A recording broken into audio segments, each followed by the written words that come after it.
prisión. Serás las cadenas y yo la prisión. Ay, si un viento viniera y secara la mar. Ay, si un viento viniera y secara la mar. Que con las olas las penas vienen y van. Ay, que sí, ay, que no, canariera de mi corazón. Ay, que sí, ay, que no, canariera de mi corazón. Ay, linda canariera, te voy a dejar. Ay, linda canariera, te voy a dejar. Me voy muy lejos, que me voy a la mar. Ay, que sí, ay, que no, que me voy a la mar. Ay, que sí, ay, que no, que me voy a la mar. Me quedaría con esta música que elegimos, pero ¿cuánto tiempo me quedaría escuchando? Buenas tardes, buenas noches, también, ¿por qué no? Desde qué rinconcito del planeta nos están viendo, ya no sé hasta dónde estamos llegando. Si llegamos con un simposio a Bulgaria, ¿era? Llegamos a Bulgaria, ahí me dice Mario que sí. No me sorprendería que hoy estemos en algún otro rincón del planeta así bien lejanos, pero bien cerquita y bien conectados. Qué placer volverlos a ver. Como siempre digo, me encanta que los que están del otro lado de la pantalla puedan prender la cámara, así nos vemos, así nos conocemos. Somos muchos y cada vez somos más. Eso es lo más lindo que hay. Bienvenidos a una nueva tarde con el CIDICSEF. Hace mucho que no decía esto, ya como hace 10 días. Después de un maravilloso simposio donde hemos tocado la puerta de más de 2.000 casas. Más de 2.000 personas entre que lo vieron en vivo y vieron las repeticiones, tanto dentro del Zoom como en el Facebook, como en YouTube, pasaron y vieron lo que en 3 días ha sido una jornada de mucha cultura sefaradí, de mucha vida, mucha historia y mucha actualidad también sefaradí, así que los invito a los que no lo vieron a que vean el maravilloso simposio que hemos llevado adelante. Pero en el día de hoy vamos a estar hablando de un tema tan interesante como atrapante y sobre todo novedoso, que promete revelar más de un misterio que está por ahí oculto. Hoy estaremos presentando Pedro II, emperador del Brasil, admirador de la cultura judía, junto a David Albagli, Esther Cooperman y Mario Eduardo Cohen.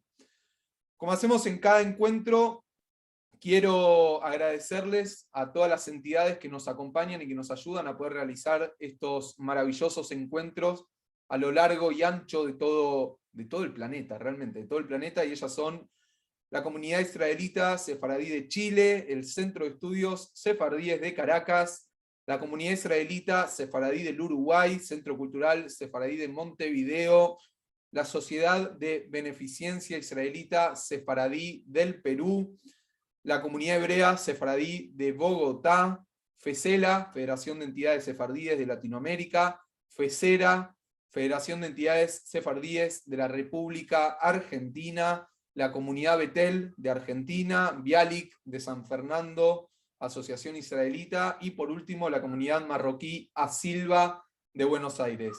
A todos ellos, muchísimas, pero muchísimas gracias por estar acompañándonos. Para que conozcan, por lo menos brevemente, dos de los 3 grandes expositores, porque al último lo voy a presentar yo al final, porque va a ser un verdadero honor, como en cada encuentro. Quiero contarles que David Albagli es economista de la Universidad Federal de Río de Janeiro, tiene una maestría en el programa Ecolatina de Chile y la CEPAL, es vicepresidente del Consejo de la Comunidad Sefaradí de Río, Bené Herzl, y también es ex director de la Federación Sefaradí Latinoamericana. Es un verdadero placer, David, tenerte hoy con nosotros. Bienvenido. Y junto a David, quiero contarles que también va a estar Esther Cooperman, quien es historiadora y profesora, autora y coautora de libros y artículos en revistas especializadas, doctora también en ciencias sociales, profesora titular de la maestría profesional del Colegio Pedro II. Esther, bienvenida también, es un verdadero placer y un honor tenerte con nosotros. Por mi parte, me resta pedirles que me digan desde qué rinconcito nos están viendo en el día de hoy. Ya veo que desde el ICAI de La Plata siempre nos están acompañando y hoy no va a ser la excepción. Veo amigos de Montevideo también que ya me están escribiendo, así que es un verdadero placer. Por mi parte, querido David, estoy esperando que prendas el micrófono. Tengo muchas ganas de escuchar todo lo que tienen preparado junto a Esther para el día de hoy. Así que, David, cuando puedas, estamos dispuestos a escucharte. Bueno, Ilan, te agradezco tus palabras. Para mí también es un honor estar con el SINDICEF, mis amigos de Buenos Aires, que hace años no puedo abrazarlos personalmente, pero no me faltan las ganas. Y aprovechar en ese día, antes de empezar a hablar sobre el tema, poder decir que no solo el SINDICEF, pero ese maravilloso público de diferentes comunidades sefaradíes por el mundo y otro, ahora que estamos en la víspera de los Yamim Noraim, poder desearles un Shana Tová, que tenga un año dulce y un año dulce a camino del fin de la pandemia, que eso sea que nuestras energías puedan promover eso y promover a la salida de la pandemia más grande solidaridad en el mundo, más paz y fin, especialmente nosotros brasileños decimos, fin, trabajo para finalizar la cultura de odio en que se desarrollan en muchos locales del mundo. Bueno, dicho esto, vamos al tema. Al hablar de Pedro II, tenemos algunas preliminares que son claves, es decir, a diferencia de vosotros, en su gran mayoría latinoamericanos de habla hispánica y otra gente de habla hispánica en diferentes puntos del mundo, la tradición luso-brasileña aporta algunas diferencias que deben ser consideradas. Yo haría una primera referencia muy breve a la Constitución de Portugal.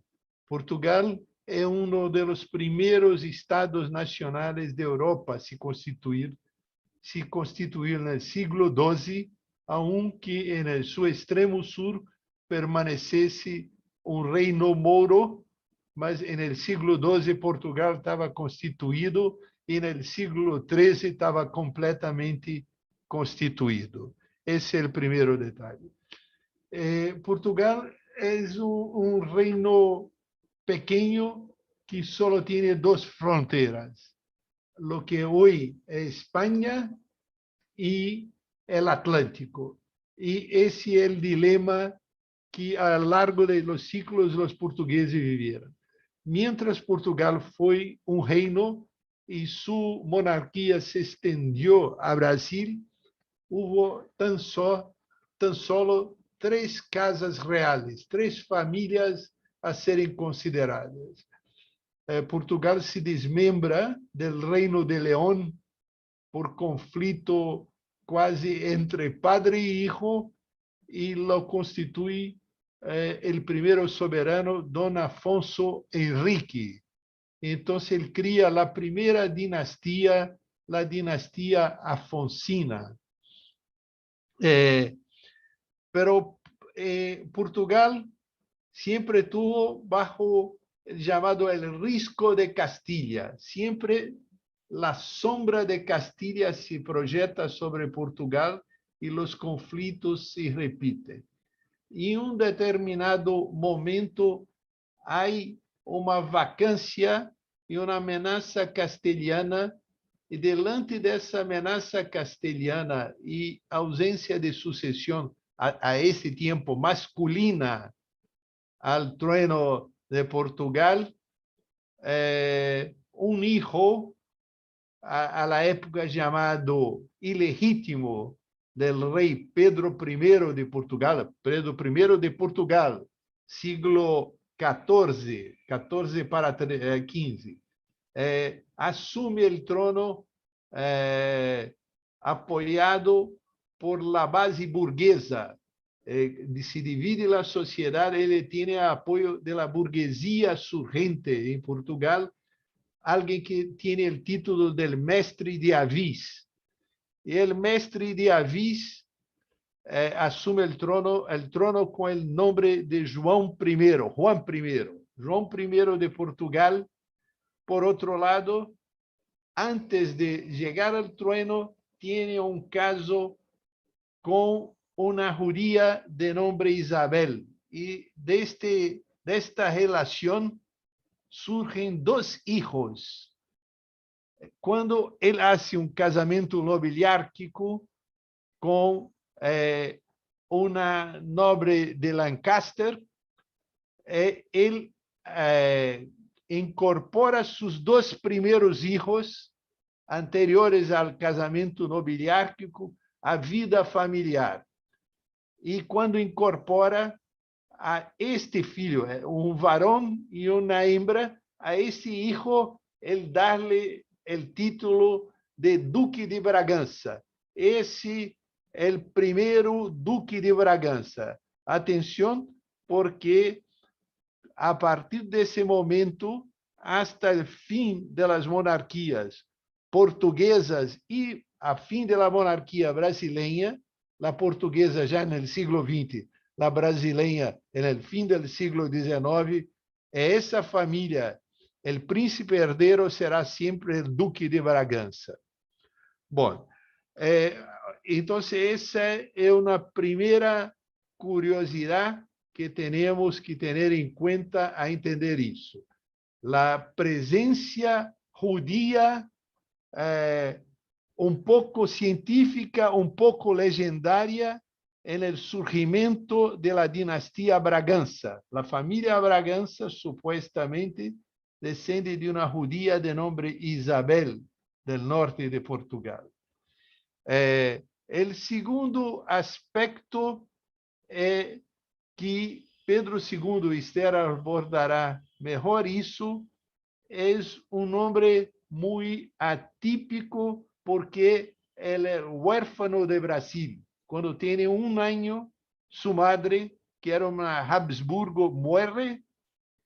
Y cuando tiene 5 años, su padre es obligado a exilarse, huir de Brasil, y el chico se queda con una gobernanta para amadurecer, es decir, crecer, salir de la niñez a la juventud para ser proclamado rey.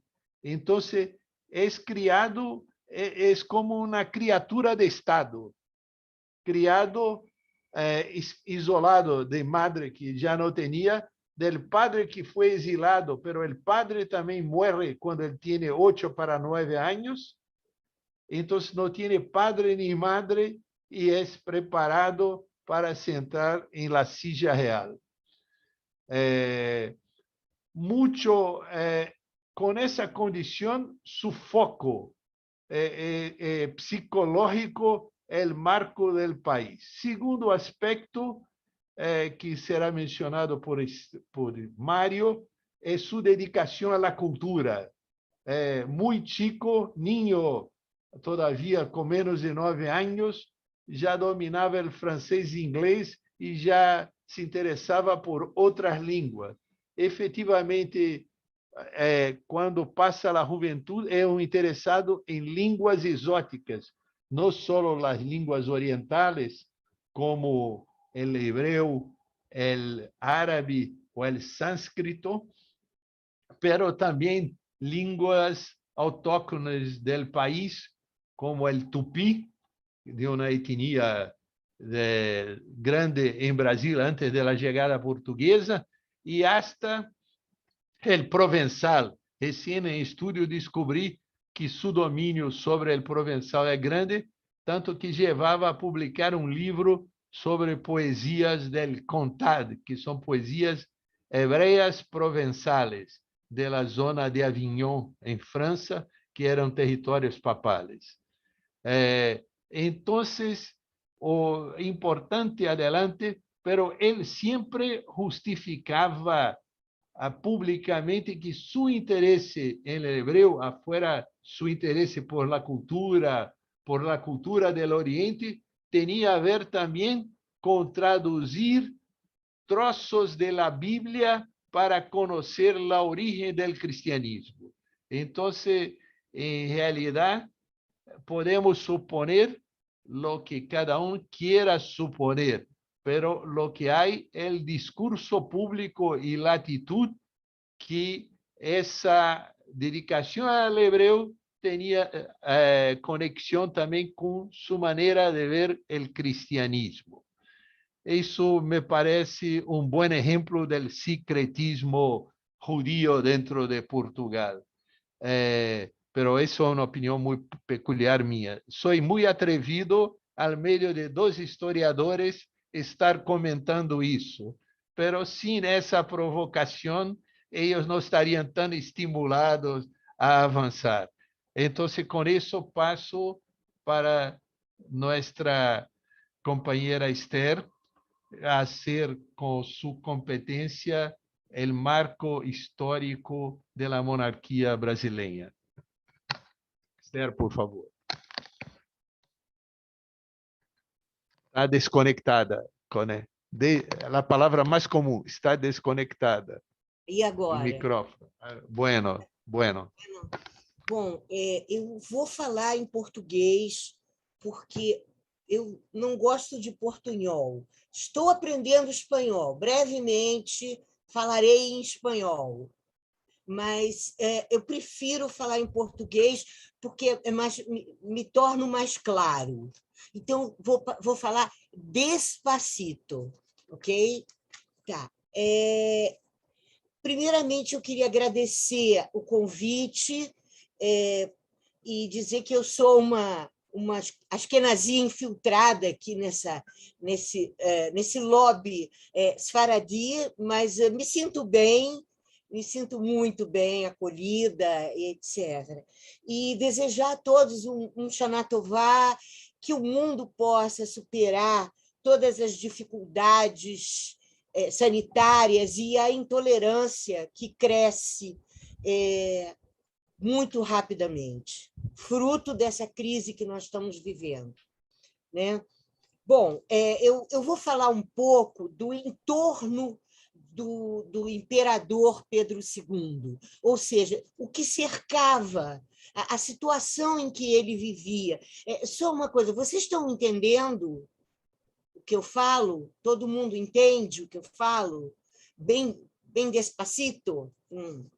Bom, na verdade, o Brasil foi o único país na América Latina que optou pela monarquia. E isso tem uma função, né? Quer dizer, a unidade do reino e a monarquia, na verdade, foram alcançadas pelos grandes proprietários rurais através da manutenção da escravidão. A escravidão e a propriedade rural foram dois dados importantes que unificou norte e sul, principalmente no começo da vida desse reino. E, na verdade, a época de Dom Pedro II é uma continuação do primeiro reinado. Na verdade, as estruturas que definem o primeiro reinado, elas são as mesmas no segundo reinado, a saber, né? Por exemplo, nós éramos, e estamos voltando a ser também, uma plantation. Significa que somos produtores de matéria-prima, exportadores de matéria-prima, e importadores de produtos manufaturados ou de tecnologias. É uma característica do Brasil desde a colonização e que transcende o processo de independência. Mantivemos no Segundo Reinado esse tipo de estrutura. As questões, a situação política também se mantém no Segundo Reinado. Por exemplo, né, o Senado vitalício.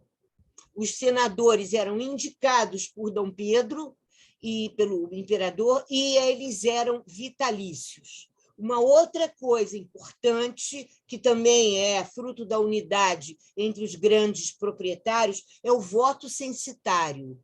O voto era por renda, a partir de uma determinada renda, de um determinado ganho, se poderia ingresso. votar. Como? Ingresso, renda ingresso. Se votaria. Isso, na verdade, acaba excluindo a maior parte da população, que nós tínhamos, inclusive, uma grande maioria de escravos. Né? Então, o voto censitário ele vai manter o controle das estruturas na mão desses grandes proprietários rurais. Não há voto feminino. O voto feminino no Brasil ele só vai acontecer a partir dos anos 30. Bom, agora, existem algumas coisas que vão mudando ao longo do Segundo Reinado. A primeira é a transferência do eixo da economia do Nordeste para o Sudeste, especialmente com a crise do açúcar e o avanço da produção cafeeira, né? Tanto que o Sudeste e os grandes proprietários do Sudeste passam a ter uma importância cada vez maior, especialmente em relação aos grandes proprietários do Nordeste que estão falidos. Né? Nesse momento, estão num processo de decadência, em função da crise do açúcar e da própria concorrência da produção do açúcar nas Antilhas. Né? Essa questão da crise do açúcar nos remete a outras dois processos de mudança que vão ocorrer durante o reinado de Dom Pedro II. O primeiro é a implantação da indústria. É interessante isso, porque pouca gente sabe que nós tivemos um processo de industrialização iniciado no século XIX, e, pelas pesquisas que existem em relação a essa industrialização, havia uma tecnologia industrial muito avançada. Né? E, eu li uma pesquisa sobre as indústrias. Aqui no Rio de Janeiro havia muitas indústrias de tecidos, com maquinário bastante sofisticado. E aí isso também nos leva a uma questão crucial que vai levar à crise do Segundo Reinado, que é a questão da transição da mão de obra escrava para mão de obra livre. Existe um autor, um historiador, que caracteriza muito bem que o escravo era uma propriedade do grande proprietário rural. Né? Então, na verdade, ele era, no dizer desse historiador, meio de produção.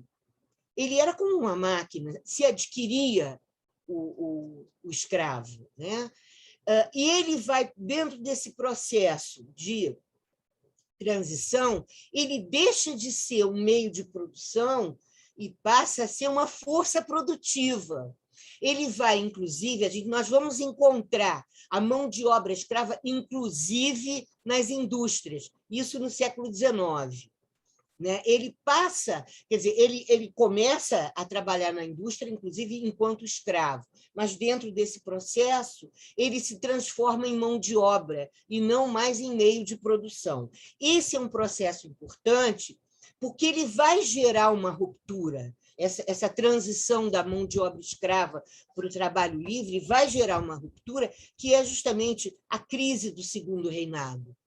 Né? Um dos fatores da crise do Segundo Reinado é a questão da libertação dos escravos, porque havia um interesse por parte do Sudeste, como eu disse, adquirindo cada vez maior importância, e os proprietários, os grandes proprietários do Nordeste, como estão falindo, eles não têm como repor a mão de obra escrava e substituir por mão de obra assalariada, coisa que os proprietários do Sudeste, os cafeicultores, podem fazer na medida em que eles têm capital para isso. Mais tarde, inclusive, são esses proprietários do Sudeste que vão investir num processo de industrialização. Mas eles pretendem substituir a mão de obra escrava e quem tem capital para isso é o Sudeste cafeeiro. Então, Dom Pedro se equilibra entre essas duas pressões, a pressão pela liberação da mão de obra escrava e pela transformação desse escravo em mercado consumidor, e a manutenção da mão de obra escrava pelo Nordeste, que não tem condições de ter outro tipo de mão de obra, né?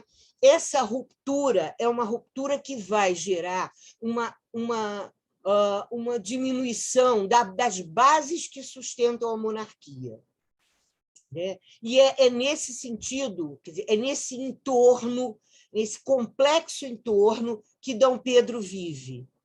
Né? O processo de crise da mão de obra escrava, um início de industrialização e a consolidação do eixo econômico no Sudeste, e a importância política e econômica cada vez maior do Sudeste. Eu acho que está bom para a gente entender o que se passou na época. Tá bom, gente?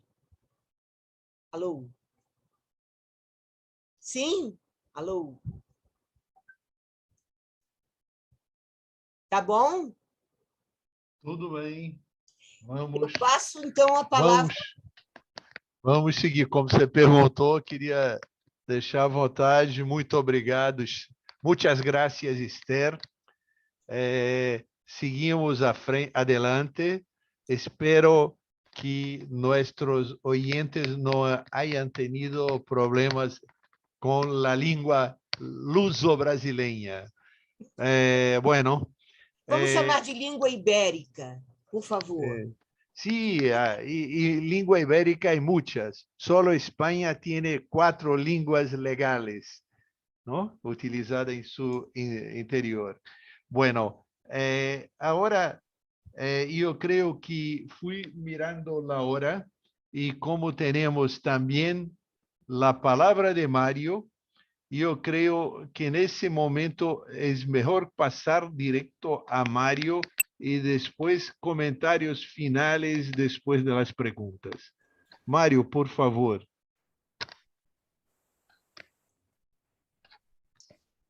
Bueno, queridos amigos, buenas tardes, buenas noches a los que están en Israel y en España y en Europa.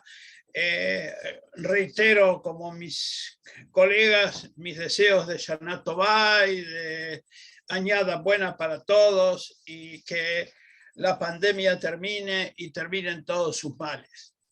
Bueno, voy a presentar un pequeño PowerPoint dedicado justamente a la relación que tuvo Pedro II con la cultura judía, ¿sí? Bueno. Vamos a ver. ¿Qué pasa? Bueno. Estoy hablando entonces de... ¿Me están escuchando bien, no es cierto? Hola, hola. ¿Sí? Y Mario, te escuchamos perfecto. Bueno, ok. Estamos hablando entonces de Pedro II, un rey que gobernó de 1825 a 1891 y que se coronó, bueno, que nació, perdón, en 1825 y vivió hasta 1891 y se coronó rey como tal ya en 1841 y vivió hasta 1889. 48 años de actividad como monarca.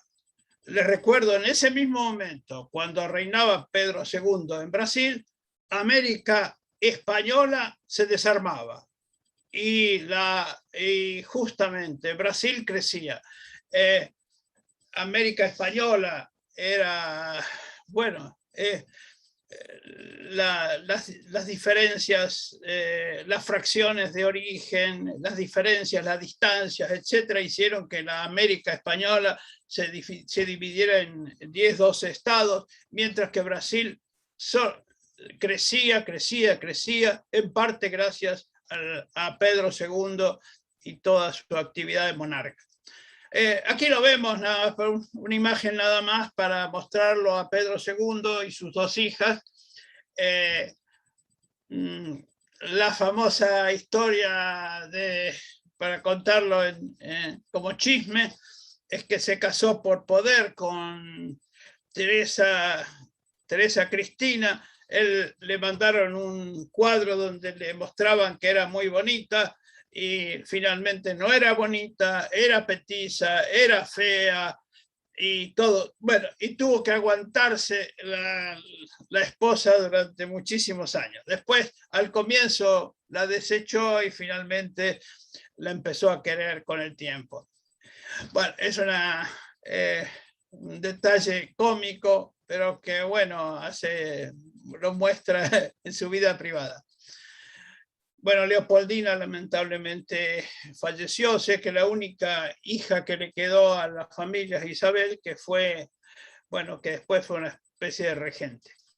Vamos entonces concretamente al tema que nos atrae. Pedro II estudió hebreo bíblico en 1800, de casualidad dicen que en 1860, recorriendo el palacio, encontró una gramática hebrea hecha por un misionero sueco.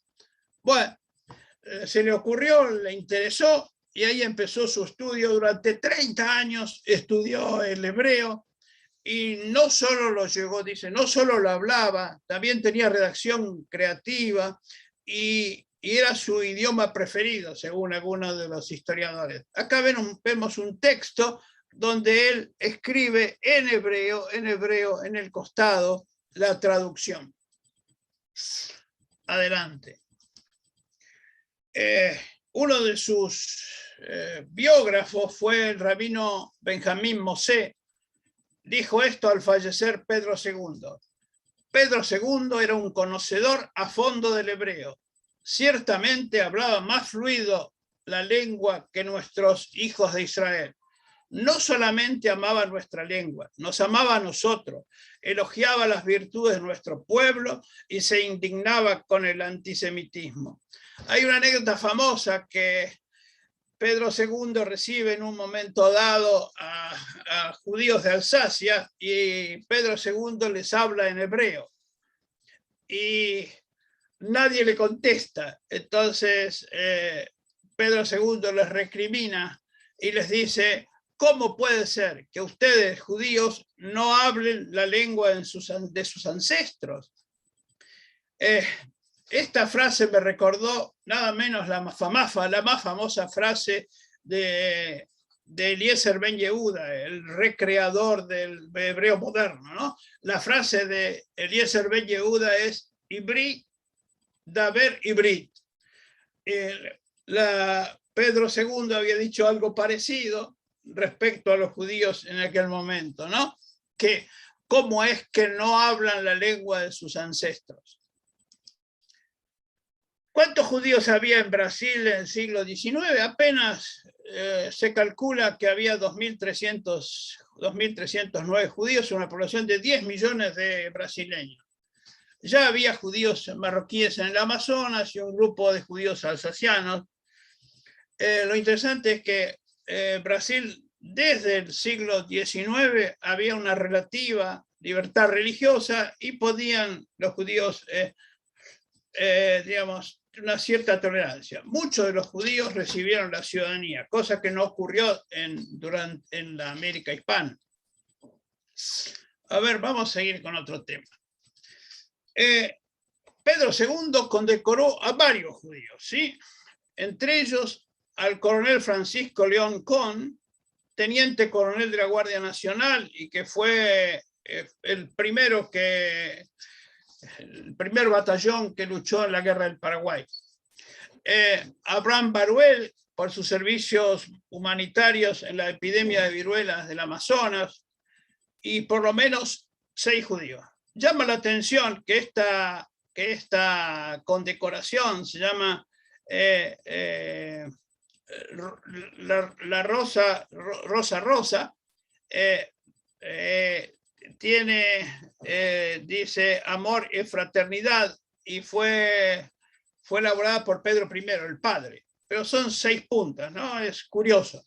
Esta condecoración dejó de existir después. Pedro II visitó varias sinagogas e instituciones judías, sí, varias, muchísimas. En su diario dice que estuvo en San Francisco y pidió leer la Torá en hebreo. Les recuerdo que leer la Torá en hebreo es complejísimo, no tiene vocales y es solamente una persona que conoce muy bien el hebreo puede leer la Torá. Hizo lo mismo en Bruselas, después estuvo en Odessa, en las sinagogas de Londres, también en la de Budapest.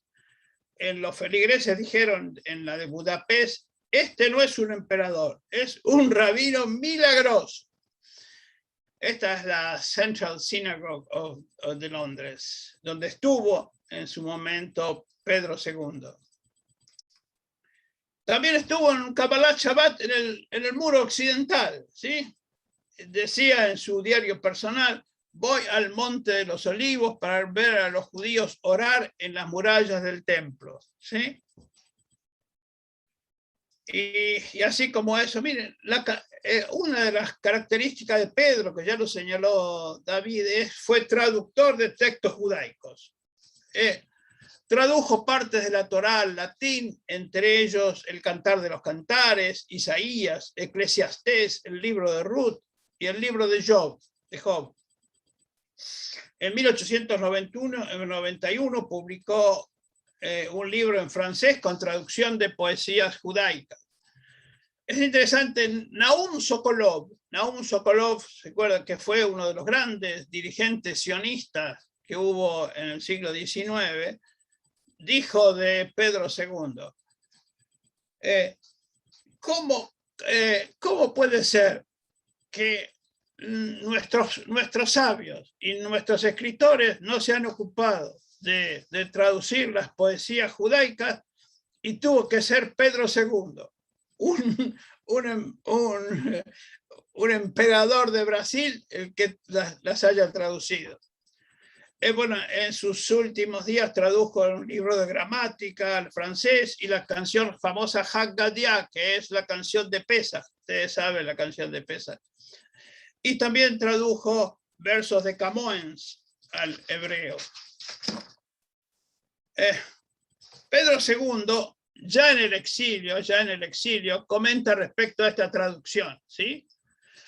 Él escribe en su diario el 13 de junio de 1890, dice que en la revista La Familia de Jacob, publicación religiosa mensual del gran rabino Mosé, Benjamín Mosé, que es el que hablamos recién, aparecen poesías religiosas del ritual con mi traducción del hebreo al francés, con la siguiente declaración, traducido literalmente del hebreo por Pedro II de Alcántara. Pedro II es el apellido Alcántara.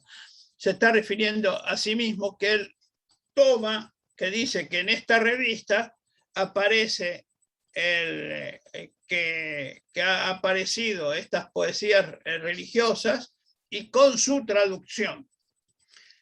Él mismo referencia el hecho de su traducción. Para ir terminando, él estudió la Biblia, dice él, estudié la Biblia cuando pude. Amo la Biblia, leo todos los días y cuanto más leo, más la amo.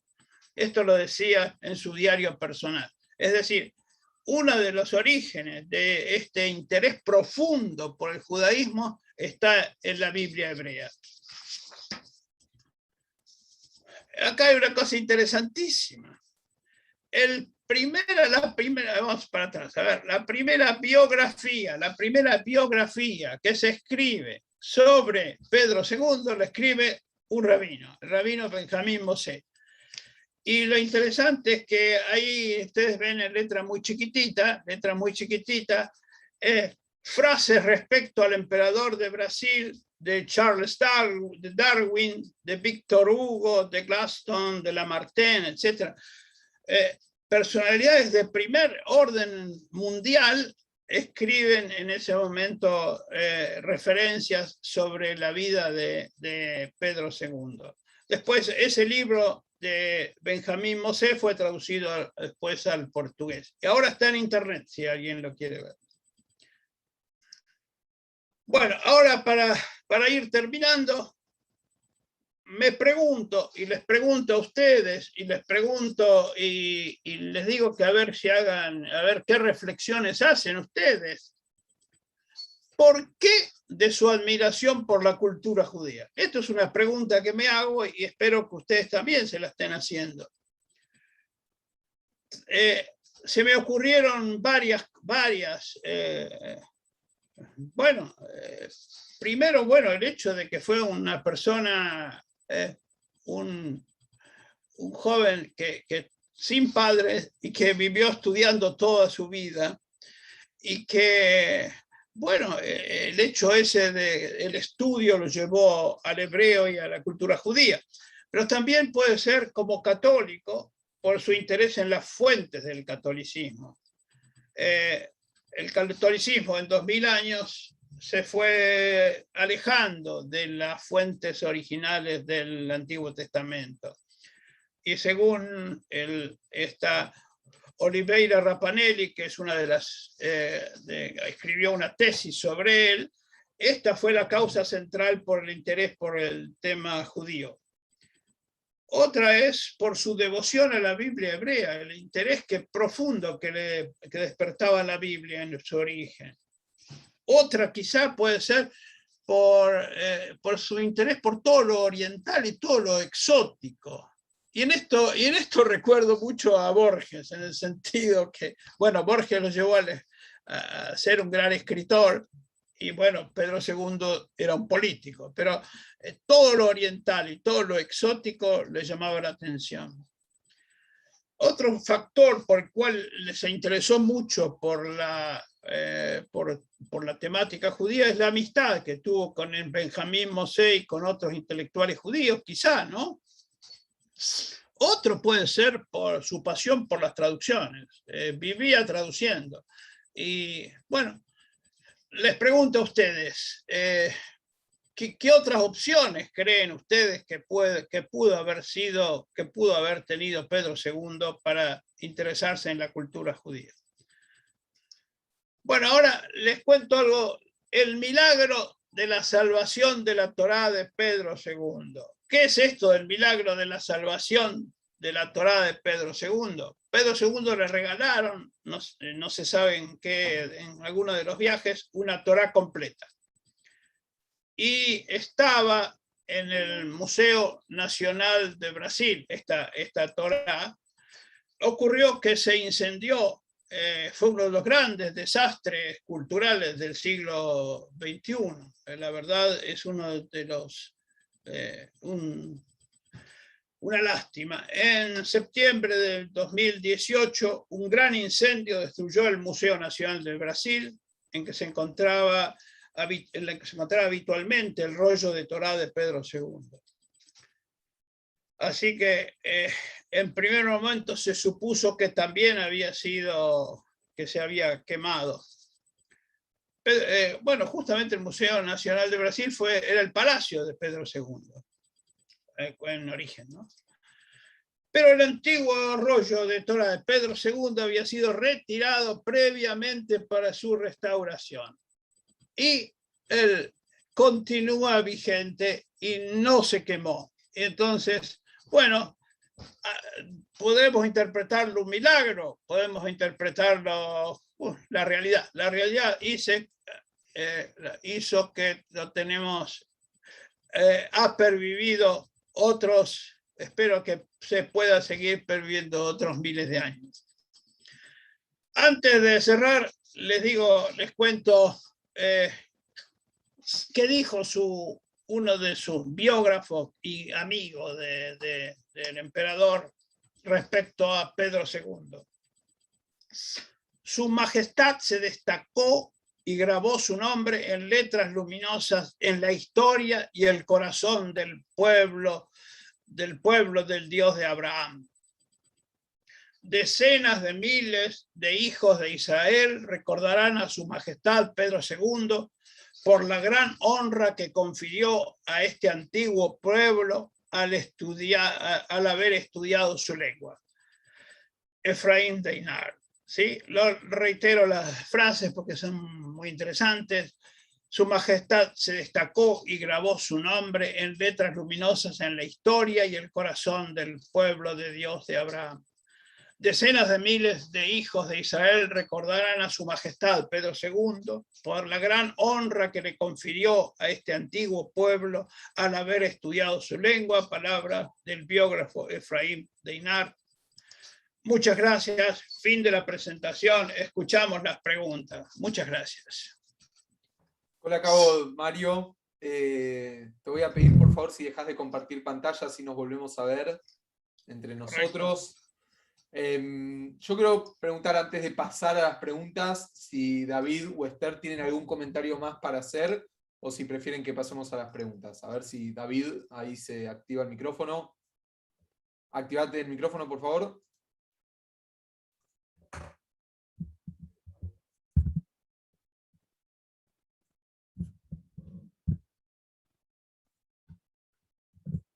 A ver si David ahí te estás por activar el micrófono. Lo mismo Esther, cualquiera de los dos, si tienen ganas de hacer. Esther, ¿tenés ganas de hacer algún comentario?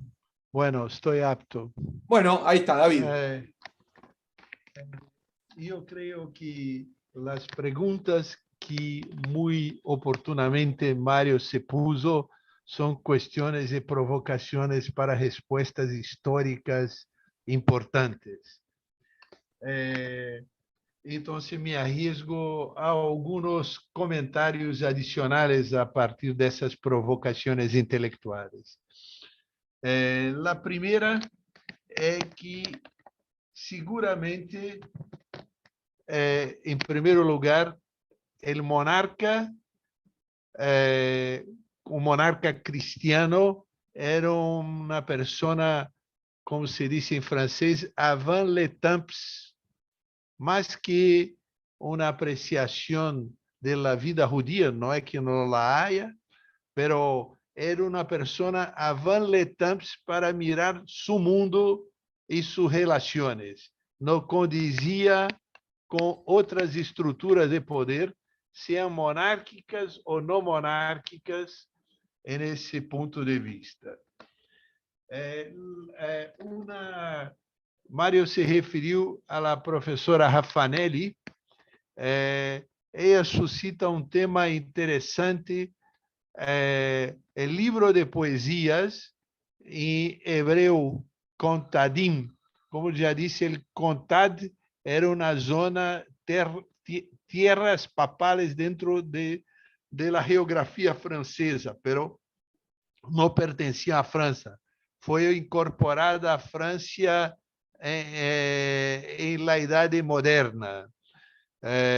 Então, é uma zona da língua provençal. E aí me surpreendeu que Pedro II também havia se fijado no provençal, lo compreendia e com isso mirou as poesias de los judíos, porque os judíos haviam sido expulsados de França no siglo XIV. Y huíram, por el contato ser fisicamente dentro de França, huíram para essa zona papal para se preservar. Então, há uma mescla, eram judíos de língua provençal que hacían su poesía, Piotin, el nombre clásico, ¿no? Piotin, usando una mezcla de hebreo y provenzal. Él hizo la traducción, entonces Raffanelli sostiene que Pedro II se fijaba en la autonomía de los pueblos, la autodeterminación, que es un censo moderno del siglo XX, la autodeterminación de los pueblos, inclusive de los pequeños pueblos, como los provenzales. Curioso que esse tema, las culturas regionales, no la autodeterminación, para el reconocimiento de las culturas regionales, volvió a França quando houve um régimen de cohabitação, em que o premier era socialista, favorável ao reconhecimento das autonomias das culturas regionais, e o presidente era de la derecha e era contra as autonomias. Por fim, não ocorreram as autonomias em França. Por exemplo, em Espanha se mantém esse regime de autonomias. Os catalanes hablan su língua, os gallegos hablan su língua, e mesmo no Reino Unido há uma certa divisão de língua, que não se refere só à divisão entre Escócia, entre o escocês e o inglês, pero há pequenas línguas locais que siguen vigentes. Isso eu encontrei uma coisa muito interessante que Raffanelli chama a atenção. A segunda questão é que Pedro II, por lo menos em seus últimos tempos, não participou do jogo político de Estado, é decir, se supõe que mesmo sendo jefe de Estado, e assim, por exemplo, vês isso em los reis de Espanha, eles, em las sombras, Mário, está correto o espanhol, em la sombra ou em la ombra? Em la sombra participam. Pedro II não participou, nada hizo para ser parte protagonista do jogo político, assim que a monarquia em Brasil termina por um golpe militar muito reduzido, dizem em los comentários, nada cambia, apenas um grupo de militares proclama, positivistas, proclama que está finda a monarquia, pero o regime de poder, como ha dicho Esther, permanece. A estrutura fundiária que viene de la colônia sigue em la monarquia, avança por lo que chamamos, nós chamamos brasileiro, a vieja república. Brasil solo se tiene nuevo dia quando viene a Revolução de 30, é decir, um golpe militar reduzido e Pedro II não participa do jogo político. Isso são coisas muito interessantes. E eu creio que seu interesse por hebreu pode ter múltiplas raízes e não é tão importante definir qual é a raiz predominante. Solo no me gusta muito a tese, como alguns historiadores poner a carga principal em seu amor por los judíos. É um processo mais complexo que isto.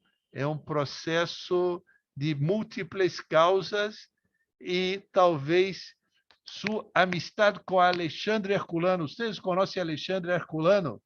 Foi o português que, no século XIX, escreveu uma obra monumental sobre a Inquisição portuguesa e põe a nudo todo o fenômeno da Inquisição. Em certo sentido, põe os portugueses sabiam da permanência do criptojudaísmo em Portugal. Pode ser uma mescla de muitas coisas essa opção de alma de Pedro II. Pero tenho cuidado para não me alargar e para que Ilan pueda correrla, resumir as perguntas para Mário e Esther contestar também. Sí, Muchas gracias a todos. gracias a vos, Y David. añada buena, aproveitar una vez más, añada buena y clara para todos. No sé cuándo los veo, antes de Rosh Hashanah o no. No te me despidas todavía, que faltan no solamente las preguntas, sino que me voy a adelantar y te voy a decir que la semana que viene, el miércoles, desde las 6 de la tarde, vamos a tener un encuentro especial de Rosh Hashanah que estamos preparando con un rabino y que va a estar impresionante. Así que todavía no te me despidas, David, no te me vayas. Cola Kavod, Cola Kavod. El Cola Kavod va para todo el CIDICSEF, que está ahí trabajando incansablemente. Esther, ¿vos tenés ganas de... Cola Kavod para el CIDICSEF. ¿Tenés ganas de hacer algún pequeño comentario más o paso a las preguntas? No. Bueno, entonces paso a las preguntas. Uno de los comentarios que me llegó, que me está llegando, es un comentario, no es una pregunta, hablan de que la tatarabuela de Pedro II era judía. Entonces, de ese comentario yo quiero hacer una pregunta, y es si eso es real o es un mito. ¿Es real que había un familiar de Pedro II que era judío? Esther o David.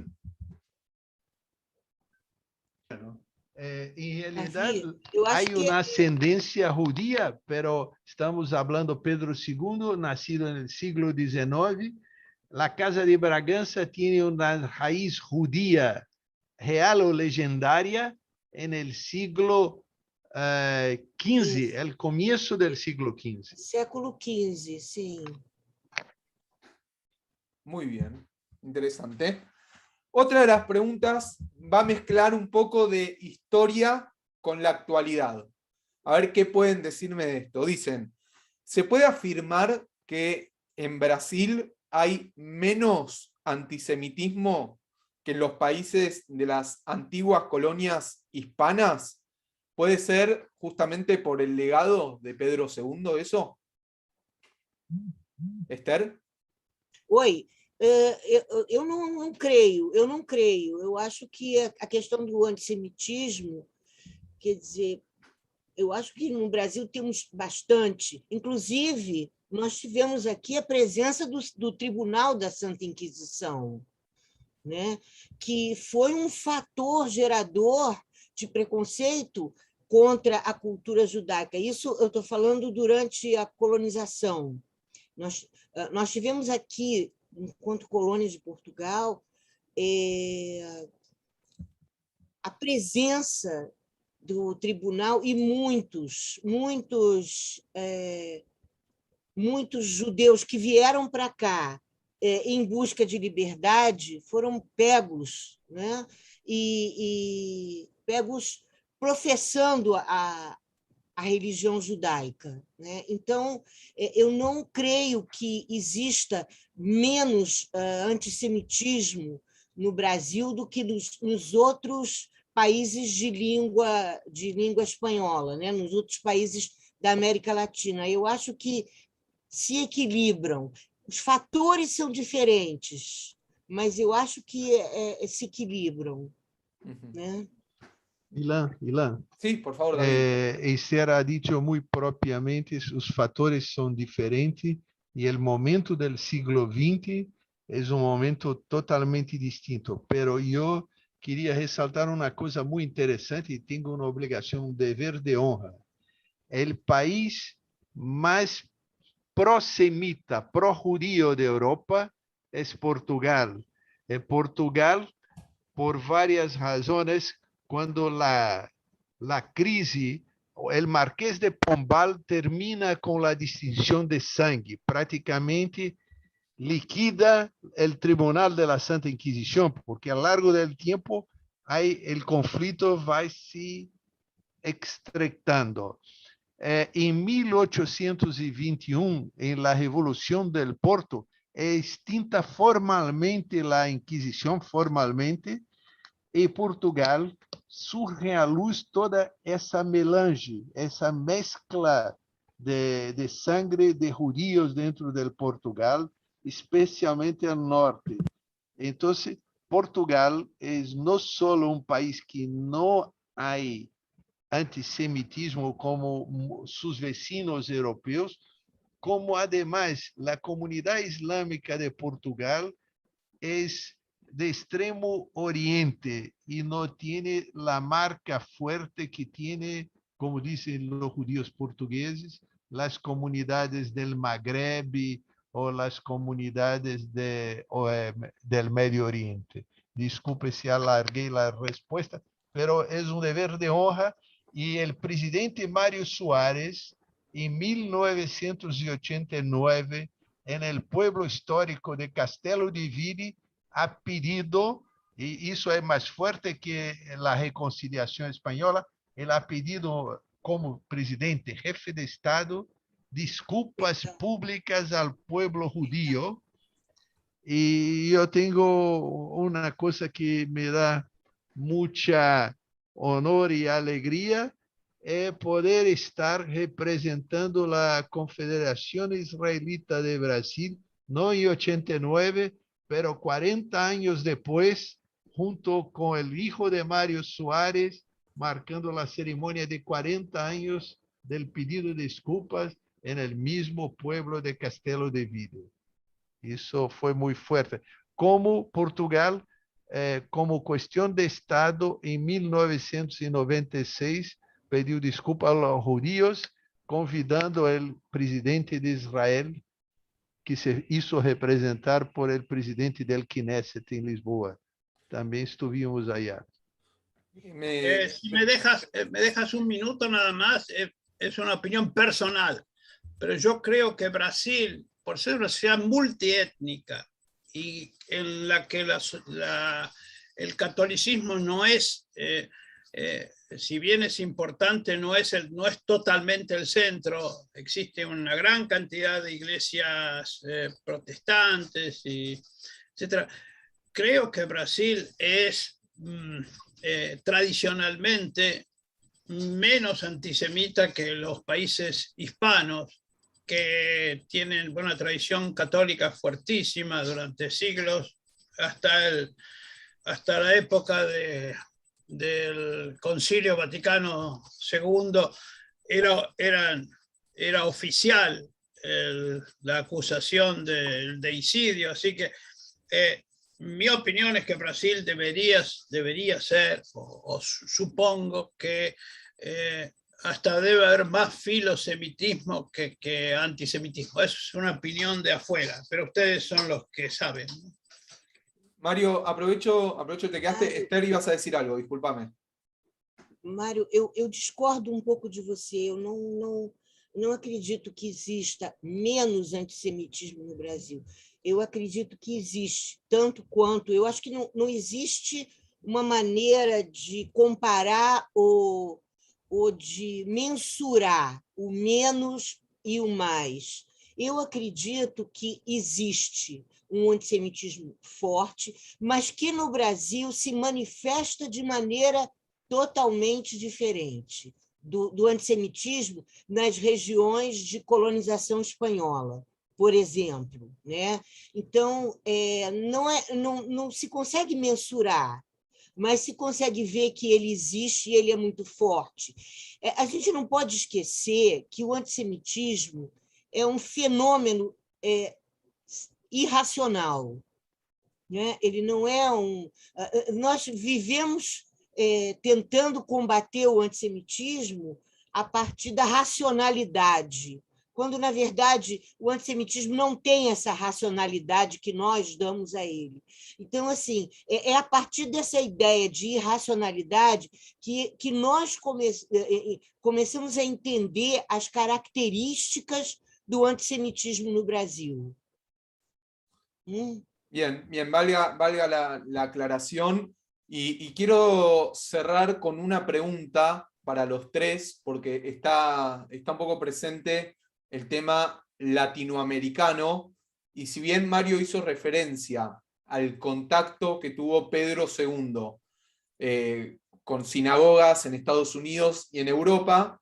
Una de las preguntas hace referencia a si mantuvo contactos Pedro II con la comunidad judía en Latinoamérica. Arranco por Esther, que me está diciendo que sí me parece con la cabeza. Esther. Eu acho que, pela característica, pelo perfil dele, eu acho que o contato dele era um contato mais individual, com alguns intelectuais. Ele não atuava dentro da comunidade judaica.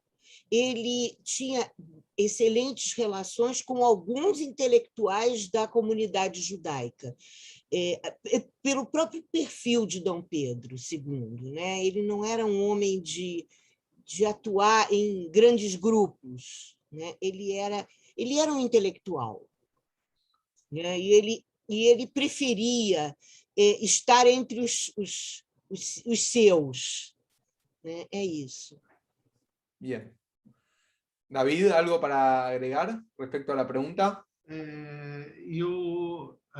Agregar, nesse momento, eu creio que al que dijo Esther, teníamos que agregar apenas que las visitas a sinagogas hacían parte de sus excursiones programadas.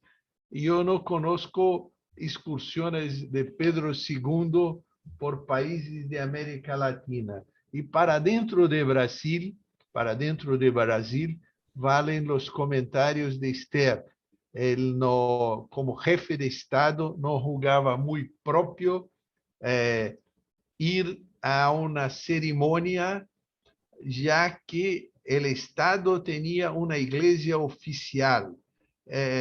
Y con eso yo quiero prestar un homenaje a la coraje de los marroquinos que llegaron a Amazonia, porque en realidad el marco legal de la monarquía brasileña decía que cultos que no fueran el católico tenían que ser celebrados en ambientes domésticos o locales discretos. Y los marroquinos malos llegaron en los años 20 del siglo XIX, construyeron una sinagoga, la primera sinagoga de Brasil después del Brasil holandés. Después del período holandés, es la primera sinagoga, y muy interesante porque había una tolerancia, pero el marco legal no permitía eso y ellos lo hicieron. Entonces, eso muy interesante. Bueno, y yo creo que ya estamos casi en las despedidas. Quiero aprovechar, no podría ser, con gente de varios países escuchando, hablar de la importancia del trabajo de esos valientes del Sindicef, trabajo de muchas décadas y que ha sido referencia en toda América Latina en la discusión de la temática sefaradí.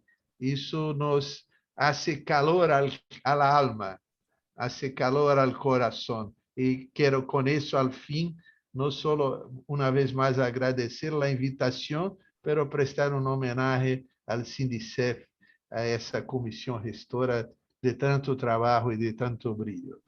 Qué lindas palabras, David. De esto también se trata lo que hacemos el CIDICSELF. La veo a Regina, por ejemplo, que está aplaudiendo, si no me equivoco, Regina es de Fort Lauderdale, nos está aplaudiendo. La veo a Graciela acá en Buenos Aires, que también está aplaudiendo, y de eso se trata, de hacer una comunidad, no solamente sefaradí, sino también hermanados, porque ustedes desde Brasil, nosotros desde Argentina, hablando en distintos idiomas, pero al mismo tiempo del mismo idioma, de la misma cultura y la misma historia, porque la verdad es que la cultura sefaradí no conoce de límites, como me gusta decir, ni físicos ni temporales. Exacto. Es hermoso poder lograr esto. Tenemos un tesoro que transmitimos de generación en generación. Exactamente, exactamente, y de generación en generación, y también lo llevamos por todo el mundo, porque hay gente desde Venezuela que nos estuvo viendo también, obviamente gente desde Río de Janeiro, desde Israel, desde aquí en Argentina, desde La Plata, desde Chipoleti, que es una ciudad en Río Negro, un montón de lugares, y de esto también se trata, construir lo que llamamos como comunidad virtual. De a poquito, para ir cerrando, quiero invitar a la profesora Graciela Teva, que tiene un mensaje para transmitirnos desde la comisión directiva del CIDICSEF. Así que, Esther, ¿ibas a decir algo? Sim, eu queria agradecer o convite, a invitação, a corrida e dizer que eu me coloco à disposição de vocês para debates e outras questões que podemos, né, abordar. Também desejar Hatimá Tová para todos nós e para o mundo, né? Que o mundo seja mais tolerante e que o vírus acabe, né? Que nós possamos vencer o vírus e a intolerância, ok? Amén, amén, Esther, Shana Tová. a ese mensaje. Shana Tová. Y ahora sí, querida Gra, para cerrar el encuentro, somos oídos. Bueno, amigos, buenas noches, buenas tardes a todos. Les quiero decir que el miércoles próximo, miércoles 1 de septiembre, a las 18 horas en Buenos Aires, vamos a armar el próximo Zoom con un interesante programa, por supuesto, dedicado a Rosh Hashanah, ya a los poquitos días que vamos a celebrar. Y lo más importante, también quiero contarles que va a ser con la participación del rabino Felipe Yafé, una cantante desde el Uruguay. Así que a todos los esperamos con un gran abrazo y ya abriendo también el corazón, el afecto y el ánimo para recibir el nuevo año. Así que hasta el miércoles próximo. Muchas gracias. Gracias, querida Gra. Vamos a cerrar con un poquitito de música. También tenemos del otro lado la música de Fortuna, también desde Brasil, así que nos despedimos en el idioma universal de la cultura sefaradí con un poquitito de música. Miren. Buena semana, voz de Dios. Buena semana, voz de Dios. Buena Nos estamos viendo, a cuidarse. Alegres y sanos. Será hasta la próxima. Buena semana, voz de Dios, alegres y sanos.